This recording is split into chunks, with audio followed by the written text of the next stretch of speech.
Hello everyone, welcome back to this English class. So students, today we are going to start the first chapter from your book Footprints Without Fear और उसका first chapter है A Triumph of Surgery written by James Herriot. Okay, so students, before going to the chapter, I would like to tell you few things about the author. So अगर हम author के बारे में बात करें, James हीरियट जो इस स्टोरी के राइटर हैं, he himself was a veterinary surgeon.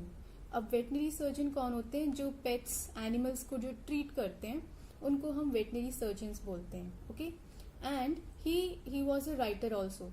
सो उन्होंने अपनी लाइफ में जितने भी एनिमल्स को ट्रीट किया और जो भी उनके एक्सपीरियंसेस थे, उनकी जो स्टोरीज होती है हमेशा वो वहाँ से इंस्पायर होती है.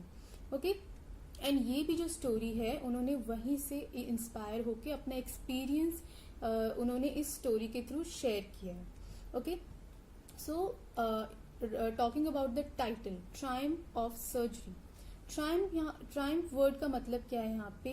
ट्रायम्फ मतलब to win, to succeed, to achieve something. Okay, and जब हम सर्जरी वर्ड की बात करें तो इस चैप्टर में सर्जरी किसकी हो रही है, that will come to know when we read the chapter. Okay, so let us begin the chapter. I will read it and I will explain you the difficult words, meaning of the difficult words, and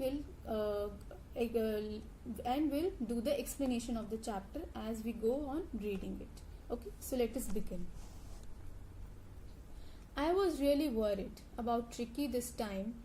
I had pulled up my car when I saw him in the street with his mistress and I was shocked at his appearance. अब यहाँ पे आई word का use, आई जो letter है उसका use किया गया है. आई यहाँ पे नरेटर को रेफर कर रहे हैं हम. नरेटर मतलब जो स्टोरी सुना रहे हैं. Okay, the writer. So writer ये बता रहे हैं कि उन्होंने जब ट्रिकी को देखा, ट्रिकी इज द डॉग जिसके बारे में ये चैप्टर हम पढ़ रहे हैं. सो उन्होंने जब ट्रिकी को देखा तो ही वॉज वेरी वरिड, वो बहुत चिंतित हुए उसको देख के. ठीक है, और उन्होंने कहाँ देखा उसको? जब वो अपनी मिस्ट्रेस के साथ, मिस्ट्रेस का मतलब है ओनर, जो ट्रिकी की ओनर थी, उनके साथ ट्रिकी वॉक पे जा रहा था. तो वहां पे जब उन्होंने देखा उसे तो वो बहुत चिंतित हो गए उनको देख के. क्यों चिंतित हुए? Why he was shocked when he saw tricky? Let us find out. He had become hugely fat like a bloated sausage with a leg at each corner.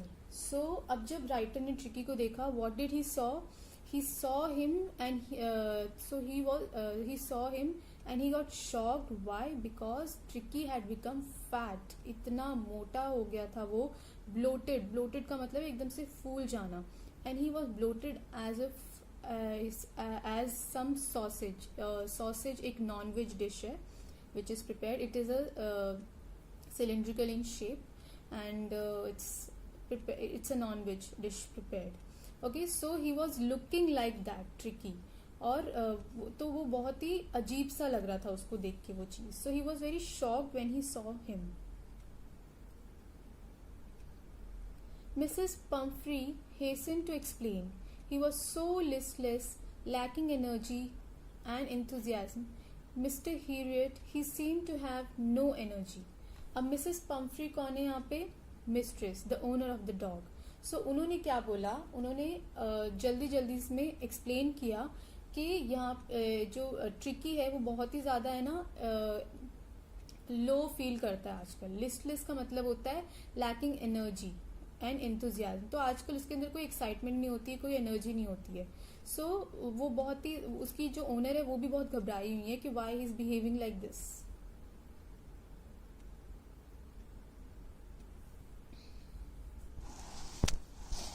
I thought he must be suffering from malnutrition, so I have been giving him some little extras between meals to build him up, some malt, some cod liver oil, and a bowl of Horlicks at night to make him sleep. Nothing much really. So अब उसकी जो tricky है उसके owner ने क्या बताया कि उनको लगा कि वो शायद कम खाने की वजह से वो इतना लो फील करता है. सो उन्होंने क्या किया, उसको खाने के बीच में she use to give him extra food. खाना तो वो खा ही रहा था, उसके बीच में she started giving him some extra food, some extra meal. ठीक है, और उस मील में क्या क्या चीजें आती थी? सम मॉल्ट, मॉल्ट का मतलब ये जो आपके हॉर्लिक्स, कॉम्प्लान, ये सारी चीजें होती हैं, those are malts. And cod liver oil, cod liver oil जो होता है, कोड इज फिश, एंड उसके लिवर से एक्सट्रैक्ट ऑयल जो होता है वो उसको दिया करती थी. And she use to give him Horlicks and other stuffs to make him feel energetic. So उन्होंने ऐसे बहुत ही आराम से बोला कि उसको ज्यादा तो कुछ नहीं देती, बस ये थोड़ा थोड़ा खाने के बीच में she use to give him some extra food. And did you cut down on the sweet things as I told you. अब डॉक्टर ने यहाँ पे पूछा, कट डाउन का मतलब है यहाँ पे रिड्यूस करना. सो डॉक्टर ने कहा यहाँ पे कि did you reduce the food that I told you, sweet जो मैं आपको मना करता था उसको स्वीट देने के लिए, कि आपने उस पर कट डाउन किया. Oh, I did for a bit, but he seemed to be so weak, I had to relent. He does love cream cakes and chocolates so. I can't bear to refuse him. So, उसकी जो owner थी उन्होंने reply में क्या बोला कि उन्होंने कुछ टाइम के लिए किया था. Did it for a bit मतलब for some time. So for some time she used to give him, she reduced his sweets. उन्होंने उसको स्वीट्स देना बंद कर दिया था. बट देन शी सॉ कि ही इज गेटिंग वीक, वो कमजोर होता जा रहा है. ठीक है, तो उन्होंने क्या किया, और रिलेंट का मतलब होता है हार्श बिहेवियर. सो उन्होंने बोला कि मैं फिर उसके ऊपर वो हार्श बिहेवियर नहीं कर सकी, मुझे बुरा लगा उसके साथ ये सारी चीजें करते हुए. So I again started giving him cream cakes जो उसको पसंद थे एंड चॉकलेट्स. सो उन्होंने बोला कि I can't bear to see him sad, मैं उसको सैड नहीं देख सकती, इसीलिए I started giving him sweets again. I look down at the little dog. That was the trouble. Tricky's only fault was greed. अब यहाँ पे greed किसके लिए कहा गया है, फूड. ट्रिकी किसके लिए greedy था, फूड के लिए. सो उसकी ओनर ने बोला कि मैं ये सारी चीजें कर रही थी, बट जब मैं उसको देखती थी दुखी तो I use to feel very sad and I use to give him whatever he wants because he likes food. So मेरी वहीं पे वीकनेस है and I can't see him like that, so I use to give him whichever food he like. He had never been known to refuse food. He would tackle a meal at any hour of the day or night, and I wondered about all the things Mrs. Pumphrey hadn't mentioned. So यहाँ पे doctor क्या बोलते हैं, यहाँ पे एक humour element use किया गया है. उन्होंने क्या बोला ट्रिकी के बारे में, दैट उन्होंने कभी ट्रिकी को नहीं देखा कि वो कभी भी किसी भी खाने को मना कर दे, और उसको चाहे आप रात को दो या फिर दिन को आप खाना दोगे वो तब भी वो चीज खा लेगा, वो कभी भी मना नहीं करेगा. किसी भी यार आप उसको पूछोगे खाने के लिए, he will never refuse it and he will eat it with a happy heart. And उन्होंने बोला कि मुझे ये चीज बहुत ही अचंभित करती है कि उसकी जो ओनर है मिसेस पम्फ्री, वो ये सारी चीजें क्यों नहीं मेंशन कर रही हैं. मतलब उन्हें भी ये चीज माननी चाहिए that Tricky is loves food and उसको उसकी डाइट पे उनको कंट्रोल करना चाहिए. She used to give him excessive food, that is why he became oversized. So he is mentioning those things. Are you giving him plenty of exercise. अब doctor ने पूछा कि आप ट्रिकी को एक्सरसाइज करवाते हो, जो आपको एक्सरसाइज बोली गई थी उसको करवाने के लिए. He has his little walks with me, as you can see, but Hodgkin, the gardener, has been down with lumbago, so there has been no ring throwing lately. So अब उसकी जो ओनर थी उन्होंने क्या बोला कि yes, आप वो थोड़ी बहुत वॉक्स करता है, जैसे कि आप देख रहे हो वो वॉक्स पे जाता है मेरे साथ, बट जो उनके गार्डनर था हॉटगिन, वो उसके साथ खेलता था ट्रिकी के साथ. ठीक है, but since he is suffering from lumbago. Lumbago क्या होता है, एक्चुअली मस्कुलर पेन होता है इन आर लोअर बैक. जो हमारी लोअर बैक होती है उसको लम्बैगो बोलते हैं. एंड उसमें तो उनके जो गार्डनर था उसके लोअर बैक में पेन था, that is why he stopped playing with tricky. Otherwise वो उसके साथ वो जो रिंग फेक के एक गेम होता है, ठीक है, वो ट्रिकी के साथ वो गेम खेला करते थे. But since he is not well, so he stopped playing those games with tricky. I tried to sound severe. Now I really mean this. If you don't cut down his food right now and give him more exercise, he's going to be really ill. You must harden your heart and keep him on a very strict diet.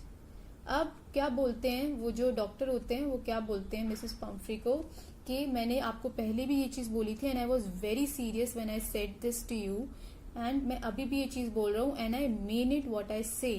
इसकी आपको इसको ज़्यादा exercise करानी है, and जो आप इसको food दे रहे हो अभी तक, you have to cut down his diet, because उसकी वजह से ये बहुत ही ज़्यादा इसका एक्सेसिव साइज हो गया है, and that is why he is feeling so low, so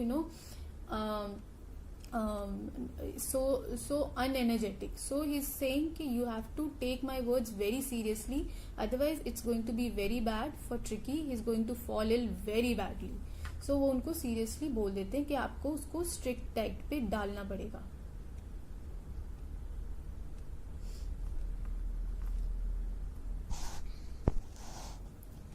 Mrs. Pumphrey wrung her hands. Oh, I will, Mr. Heriot. I'm sure you're right, but it is so difficult, so very difficult. She set off, head down, along the road as if determined to put the new regime into practice immediately. अब ये चीज़ बोल के Mrs Pomfrey क्या बोलती हैं, that she is she मतलब वंग का मतलब होता है हवा में ऐसे हाथ अपना करना, एंड शी इज सेइंग कि I tried very hard, I was very difficult on him, मैंने बहुत कोशिश करी उसकी डाइट कंट्रोल करवाने की, but it is so difficult. And she sets her head down, वो अपना सर नीचे करती हैं, और उनको और रिजीम का मतलब होता है एक to prescribe some course of exercise. So when the doctor says that you must make him do exercise, तो वो चीज़ वो बहुत ही ऐसे हेड डाउन करके वहाँ से निकलती हैं, और वो बोलती हैं कि ठीक है, now from now onwards I will make him do exercise, and I will see to that I should control his diet so that he'll not fall ill. I watched their progress with growing concern. Tricking was tottering along in his little tweed coat. He had a whole wardrobe of these coats, for the cold weather and a raincoat for the wet days. अब आप देख सकते हैं यहाँ पे doctor क्या बोल रहे हैं कि I watch there progress with growing concern, मतलब वो बता रहे हैं कि मैंने उनकी प्रोग्रेस देखी है इतनी. ट्रिकी जो था वो इतना ज़्यादा, टॉटरिंग का मतलब होता है यहाँ पे moving in an unsteady manner, tricky से चल भी नहीं जा रहा था. जब वो लोग वहाँ से वॉक करना शुरू हुए, सो द डॉक्टर से notice that Tricky is not even able to walk, वो बिल्कुल भी मूव नहीं कर पा रहा है. एंड उसका and he had so many clothes for him, मतलब उसका रेनी सीजन के उसके अलग कपड़े थे, विंटर सीजन के अलग. So he was brought up in this luxurious life, and he was very happy enjoying those things. तो उसकी लाइफ जो थी बहुत ही हैप्पी, बहुत ही एक लग्जूरियस लाइफ थी, very leisurely life. He struggled on, drooping in his harness. I thought it wouldn't be long before I heard from Mrs. Pumphrey. So अब doctor क्या बोलते हैं कि he saw Tricky struggling why, because he was not able to move, he was fat. So उन्होंने बोला कि जो tricky था वो he was drooping मतलब bend downwards, वो उसकी बॉडी एकदम डाउनवर्ड झुकी हुई थी, because he was heavy because of excessive eating. उसकी बॉडी हैवी हो चुकी थी, and because of that heaviness he was not been able to stand properly and have a proper posture. So उसकी body weight की वजह से उसकी body पूरी झुकी हुई थी. And he said that I thought it wouldn't be long before I heard from Mrs. Pumphrey. तो उन्होंने बोला डॉक्टर ने that अब मुझे नहीं लगता कि मुझे ज़्यादा दिन वेट करना चाहिए from Mrs. Pumphrey. We should take some strict action now. The expected call came within a few days. Mrs. Pumphrey was distraught. Expected call मतलब यहाँ पे expected call इसलिए कहा गया है because the doctor was expecting that something is going to happen now. अब tricky और तबीयत खराब होगी ट्रिकी की, and now they will remember me. So after few days, Mrs. Pumphrey, she called Dr.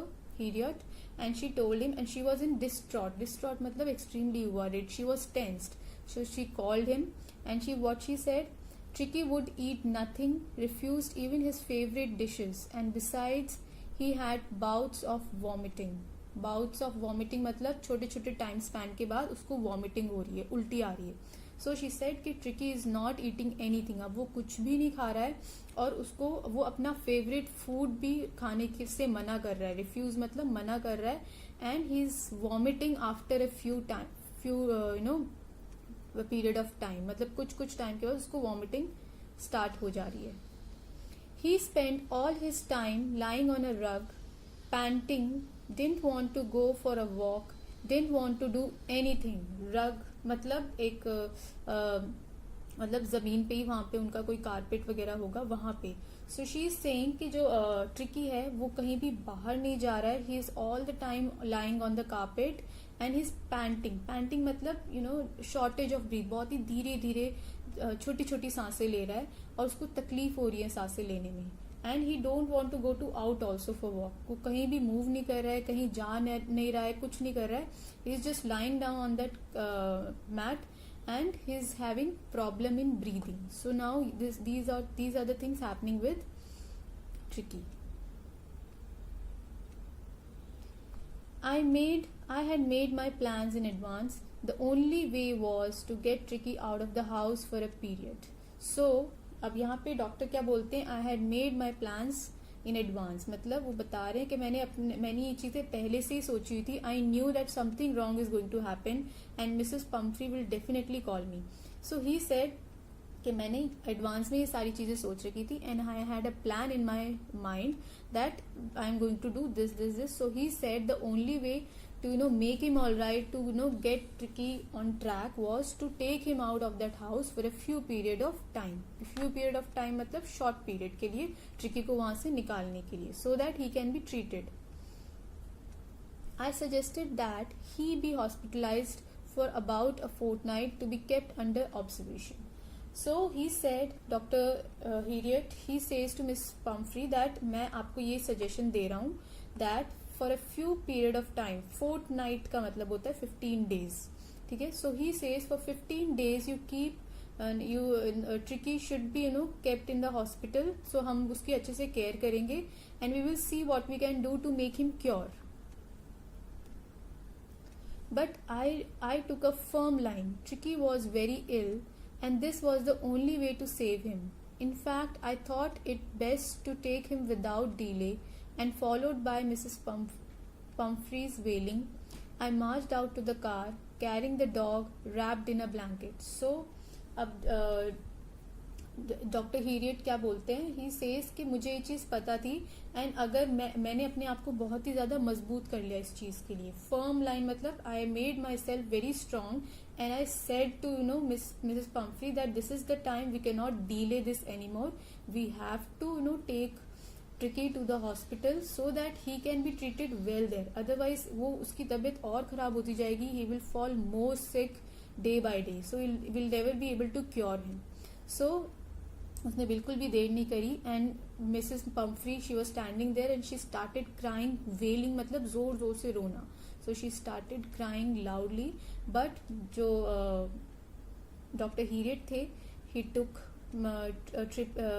Tricky, blanket में उसको wrap किया and he took him with him. The poor lady almost snored. She was sure she would pine and die if he did not see her every day. So the poor lady means Mrs. यहाँ पे Mrs. Pumphrey की बात हो रही है. So she was snood मतलब fainted with extreme emotions. So Mrs. Pumphrey जो थी emotionally बहुत ज़्यादा attached थी Tricky से. So she could not accept this fact that Tricky has to stay separate from her for 15 days, क्योंकि वो कभी इतना टाइम के लिए कभी अलग नहीं हुई थी उससे. So she was not ready to accept this thing and she said कि even Tricky भी उनके बिना नहीं रह पाएगा. He would die if he doesn't see her every day. So she says कि Tricky भी ये चीज़ नहीं accept कर पाएगा. तो they were she was not able to take this thing to let Tricky go. But I took a firm line. Tricky was very ill and this was the only way to save him. In fact, I thought it best to take him without delay. So यहाँ पे doctor क्या बोलते हैं कि he took a firm line in the sense कि he was very strong in his decision and he said it very strictly that Tricky is ill and this is the only way to save him. अगर आप उनको बचाना है तो you have to take this decision and तभी उसको हम बचा पाएंगे, उसको हॉस्पिटलाइज करना ही पड़ेगा. और without a delay he just tells her to take him with him. And followed by Mrs. Pumphrey's wailing, I marched out to the car carrying the little dog wrapped in a blanket. So उन्होंने क्या किया, इस चीज़ में ज़्यादा देर नहीं करी. उन्होंने Mrs Pumphrey, she was standing there and she was crying. Wailing का मतलब होता है क्राई लाउडली. तो she was crying very loudly. But doctor Herriot ने बिल्कुल ये चीज़ नहीं बॉदर करी. He just took Tricky, he wrapped him in the blanket and वो उसके साथ, उसको अपने साथ कार की तरफ ले गए. The entire staff was roused and maids rushed in and out bringing his day bed, his night bed, favorite cushions, toys and rubber rings, breakfast bowl, lunch bowl, supper bowl. So here you can see how luxurious life was of Tricky. उसको कितनी अच्छी life मिल रही थी. He was living a very nice life because उसकी जो owner थी Mrs Pumphrey, she was very rich. So she was able to give him such good life. So जैसे ही उन्होंने ट्रिकी को अपने साथ लेके वो निकलने लगे, सारे जो घर के मेड्स थे, सर्वेंट्स थे, they all were running here and there to get Tricky stuff because वो 15 दिन के लिए घर से बाहर जा रहा था. So they had to collect all his stuff to and they thought that we'll give it to doctor so that Tricky will not have any problem there. So उन्होंने क्या क्या चीज़ें इकट्ठी करी. his bed, his favorite cushions, toys and his rubber rings, his supper bowl, his dinner bowl and his lunch bowl. So everything they collected, they packed it and they gave it to the doctor for Tricky. Realizing that my car would never hold all the stuff, I started to drive away. As I moved off, Mrs. Pumphrey with despair cry threw an armful of the little coats through the window. So उन्होंने जब doctor ने देखा कि इतना सारा सामान tricky का उसके साथ भेज रहे हैं, he thought कि इतना सारा सामान तो उनकी कार में नहीं आएगा. So he just starts his car and he starts moving from there. So इतने में ही मिसेस पंफ्री को वो देखते हैं that she is all very despair. She is all loss of hopes and she is very sad because Tricky is going away from her. So क्या करती हैं, जैसे ही कार स्टार्ट होने लगती है तो वो एक हाथ अपना एक हाथ से उसके जो ट्रिकी के कोट्स होते हैं जो रह जाते हैं, she just push those stuff into the car. I looked in the mirror before I turned the corner of the drive. Everybody was in tears. So now they have left from there. और doctor ने जब अपने side mirror से देखा तो he saw everyone who was standing there, including the staff, the servants, everyone with Mrs. Pumphrey. They all were crying and they all were sad because Tricky was going away from them. So this was it in this class. Rest of the chapter we'll study in the next class. Thank you.